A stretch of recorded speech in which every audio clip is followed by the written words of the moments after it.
জাতীয় অর্থোপেডিক হাসপাতালে চিকিৎসককে হত্যা চেষ্টার মামলা নিয়ে বাণিজ্যের অভিযোগ উঠেছে তদন্তকারী কর্মকর্তার বিরুদ্ধে।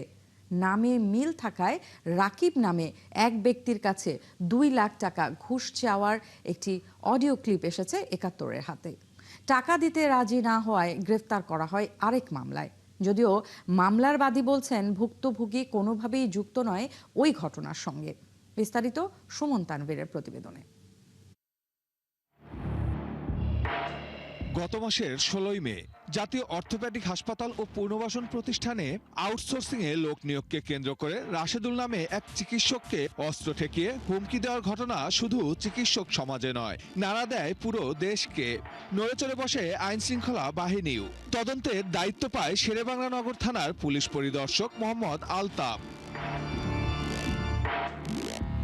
ঘটনার পরপরই শীর্ষ সন্ত্রাসী রাকিবুলের ডানহাত হিসেবে পরিচিত স্বপন সহ 2 জনকে গ্রেপ্তার করা হয়, যারা মামলার 1 এবং 2 নম্বর আসামি। এই পর্যন্ত সব ঠিকঠাকই ছিল, কিন্তু ঘটনার প্রায় 2 সপ্তাহ পর রাকিব নামে আরেকজনকে অন্য একটি মামলায় গ্রেপ্তারের পর ফলাও করে গণমাধ্যমগুলোতে জানানো হয় চিকিৎসককে অস্ত্র ঠেকিয়ে হুমকি দেওয়া সেই ব্যক্তিকে গ্রেপ্তার করা হয়েছে। কিন্তু এ নিয়ে এক অডিও ক্লিপে পাওয়া যায় ভিন্ন ইঙ্গিত।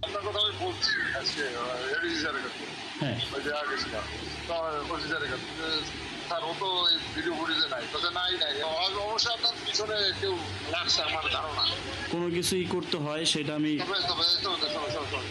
তুমি একটু আমার সাথে সরাসরি কথা না বলে আমি যা বলবো সুমনের বাইক আছে এখানে আমি সরাসরি কথা বলি আমার তো।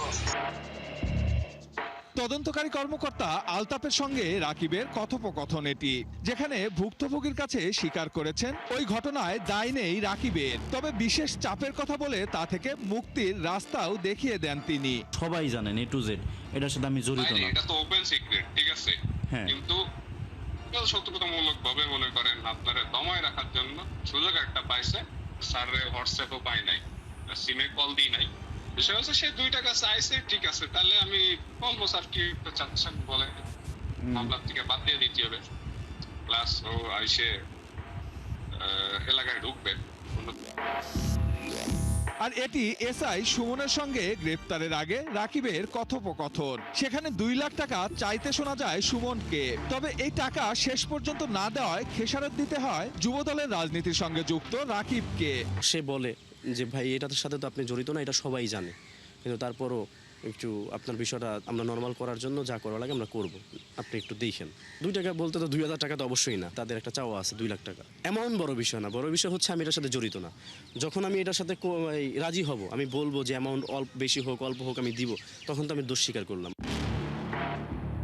হামলার শিকার ওই চিকিৎসকও লিখিত প্রত্যয়ন দিয়েছেন ঘটনার দিন তার রুমে ছিল না রাকিব। আর বাইরের সিসি ফুটেজে তো সবার ছবি স্পষ্ট। টি শার্ট পরিহিত এই পিচ্চি রাকিবের স্থলে নামে মিল থাকায় ওই মামলায় গ্রেপ্তার দেখানো হয় ভুক্তভোগীকে।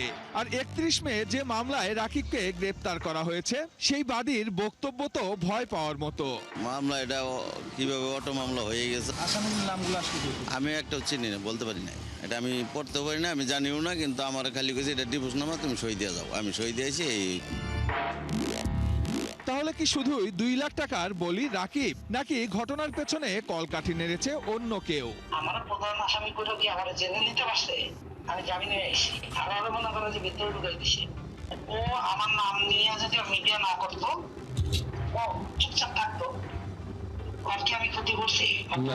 ক্ষতি করিনি কোনো সময়, তা এই কাজটা আমার করতে গেছে। এখানে মামলার 5 নম্বর আসামি কালা রাকিবকে বলতে শোনা যাচ্ছে কথা না শোনায় পরিকল্পিতভাবে ফাঁসানো হয়েছে রাকিবকে। ওই দিন ঘটনাস্থলে থাকা আরিফেরও একটি জবানবন্দি আসে 71-এর হাতে। রাকিব সম্পদ তো সবই তো নিজের সম্পদ মনে করে, পুরা সব হসপিটাল তাই কি তো আমরা গেছি 30 জনের চাকরি দেওয়ার কথা, তা আমি কিছু আমার ওয়ার্ড বয় চাকরি দিলে যে আমি লাখখানিক টাকা হলেও দিব, বলে লাখখানিক টাকা মেকা লাগবো না, এমনি আমরা কিছু চাকরি দিয়া পাইতাছি, ঠিক আছে, ওই যে ওরা ডিরেক্টর এনে যাইবো, ওগুলো একটু যাই অস্ট্রেলিয়া মামলা করলো গেলে অস্ট্রেলিয়া ছিল কেডায় স্বপনের নামে মেহেদি। এই বক্তব্যে স্পষ্ট কোন স্বার্থে এবং কারা সেদিন হাসপাতালে চিকিৎসককে অস্ত্র দেখায়। তাহলে রাকিব কেন টার্গেট হলো? সব প্রশ্নের উত্তর জানতে তদন্ত কর্মকর্তা আলতাফকে খুঁজতে এবার শেরেবাংলা নগর থানায় ৭১। তবে থানায় পাওয়া যায় না তাকে, কথা হয় ফোনে। কেন টাকাটা 2 লাখ টাকা চাচ্ছিলেন বলেন বলেন। আমি বলি, আমি রাকিবের সাথে, রাকিবের কোনো নাম্বারও নাই, রাকিবের সাথে আমার কোনো কথা হয়নি। কি আশ্চর্য, রাকিবের সঙ্গে নাকি তার কোনোদিন কোনো কথাই হয়নি। তাই বাধ্য হয়ে থানায় ভারপ্রাপ্ত কর্মকর্তার কাছে যায় ৭১। ক্যামেরায় কথা না বললেও পুরো বিষয়টি তদন্ত করার আশ্বাস দেন। তবে এরই মধ্যে এমন স্পর্শকাতর মামলায় নাম আসায় যুবদল থেকে অব্যাহতি দেওয়া হয়েছে রাকিবকে। তবে ঘটনার নেতৃত্বে থাকা 2 রাকিবের কাউকেই গ্রেপ্তার করা সম্ভব হয়নি। 2 সপ্তাহের ব্যবধানে মিলে যায় তাদের আগাম জামিন। সুমন তানভীর, ৭১, ঢাকা। লালমনিরহাট সীমান্তে আবারও 5 জনকে পুশিনের চেষ্টা করেছে বিএসএফ। তবে বিজিবি ও গ্রামবাসীর প্রতিরোধের মুখে ব্যর্থ হয় তারা। রবিবার রাতে কালীরঘাট সীমান্তে কাঁটাতারের বেড়ার গেট খুলে অন্ধকারে 3 জনকে পুশিনের চেষ্টা করে। পরে গ্রামবাসী বুঝতে পেরে বিজিবিকে খবর দেয়। এরপর পুশিন রুখে দেয় তারা।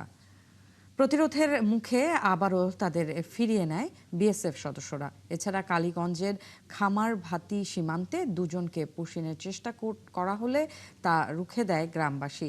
বিজিবির বাধার মুখে বিএসএফ সদস্যরা তাদের ফেরত নিয়ে যায়।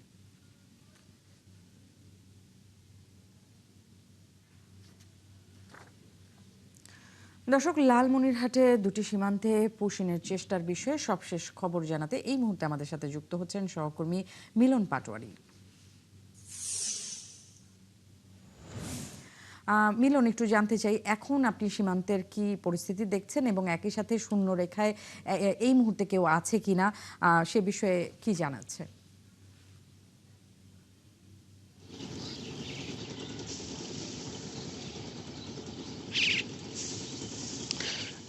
নেন্সি, শূন্য রেখার মধ্যে লালমনিরহাট যে 2টি সীমান্তে গতকাল রাত আনুমানিক 2টা থেকে 3টার দিকে সেখানকার যে বিএসএফ পুশিনের চেষ্টা করে, একটি হচ্ছে পাটগ্রামের কালীরহাট সীমান্তে। এই কালীরহাট সীমান্তের নো ম্যানস ল্যান্ডের 855 নম্বর মেন পিলার এবং ভারতীয় বিএসএফ 156 নম্বর ক্যাম্প, তাদের ব্যাটালিয়ন রয়েছে। দাওয়াটারি সীমান্তের যে বিএসএফ ক্যাম্পের যে সদস্যরা তারা 3 জনকে কালীরহাট দিয়ে পুশিনের চেষ্টা চালায়। পরবর্তীতে গ্রামবাসী এবং তারা সার্চলাইট যে নিভিয়ে অন্ধকার করে পুশিনের চেষ্টা করে। পরবর্তীতে গ্রামবাসী এবং বিজিবি ভারতের দিল্লিতে প্রবেশে বাধার পর সোমবার সকালে ঢাকার উদ্দেশ্যে রওনা দিয়েছেন প্রধানমন্ত্রীর তথ্য উপদেষ্টা জাহিদুর রহমান। কলম্বো থেকে দুপুর 12টার দিকে শ্রীলঙ্কান এয়ারলাইন্সের ফ্লাইটটি ঢাকায় পৌঁছানোর কথা রয়েছে। কূটনৈতিক পত্র দিয়ে আগাম অবহিত করার পরও রবিবার সন্ধ্যায় ভারতের ইমিগ্রেশন রহস্যজনক কারণে উপদেষ্টা জাহিদুর রহমানকে দিল্লিতে প্রবেশে বাধা দেয়। পরে উচ্চ মহলের নির্দেশে অনুমতি দেয়া হলেও তিনি দিল্লিতে না গিয়ে ঢাকার পথে রওনা দেন। দিল্লির বিমানবন্দরে প্রধানমন্ত্রীর উপদেষ্টার প্রবেশে বাধা দেওয়ার ঘটনা নিয়ে বিস্তারিত খোঁজ নেওয়া হচ্ছে। সেখানে গতকাল ঠিক কী ঘটেছিল তা জানার পর করণীয় ঠিক করা হবে। আন্তর্জাতিক শ্রম সংস্থার একটি অনুষ্ঠানে অংশ নিতে ভারতের রাজধানী দিল্লির উদ্দেশ্যে যান তিনি।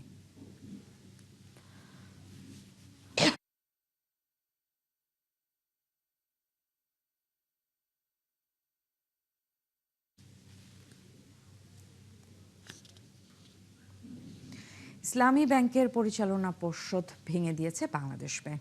বাতিল করা হয়েছে সম্প্রতি দায়িত্ব পাওয়া চেয়ারম্যান খুরশিদ আলম সহ পরিচালকদের নিয়োগ। পর্ষদের সব ক্ষমতা ও দায়িত্ব দেয়া হয়েছে কেন্দ্রীয় ব্যাংকের নির্বাহী পরিচালক মোহাম্মদ জহির হোসেনকে। এ তথ্য নিশ্চিত করেছেন বাংলাদেশ ব্যাংকের সহকারী মুখপাত্র শাহরিয়ার সিদ্দিকী। রাতে ব্যাংক কোম্পানি আইন 1991-এর ক্ষমতা বলে এই সিদ্ধান্ত নেওয়া হয়।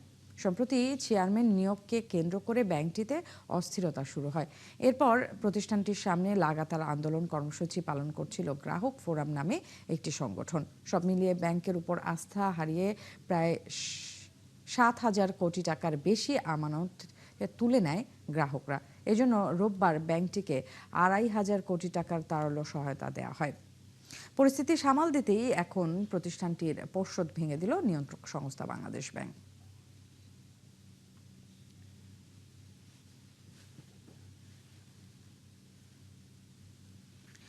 সংসদে হিজাব বিতর্ক ও ছাত্র শিবির নেতার গুম ইস্যুকে কেন্দ্র করে চট্টগ্রাম বিশ্ববিদ্যালয়ে পাল্টাপাল্টি কর্মসূচি পালন করেছে ছাত্রদল ও ছাত্র শিবির। রোববার রাতে বিশ্ববিদ্যালয়ের মূল ফটকের পাশে 0 পয়েন্টে বিক্ষোভ মিছিল ও সমাবেশ করে তারা। ছাত্রদল তাদের কর্মসূচিতে ছাত্র শিবিরের বিরুদ্ধে মিথ্যা, গুম, অপহরণ ও ধর্ষণের অভিযোগ তুলে প্রতিবাদ জানায়। অন্যদিকে বিএনপির সংসদ সদস্য মনিরুল হক চৌধুরীর হিজাব ও পর্দা নিয়ে কটূক্তির প্রতিবাদে বিক্ষোভ মিছিল ও সমাবেশ করে ছাত্র শিবির। এ সময় দুই সংগঠনের নেতাকর্মীরা মুখোমুখি অবস্থান নিয়ে পাল্টাপাল্টি স্লোগান দেয়। এতে কিছু সময়ের জন্য এলাকায় উত্তেজনাপূর্ণ পরিস্থিতির সৃষ্টি হলেও কোনো অপ্রীতিকর ঘটনা ঘটেনি।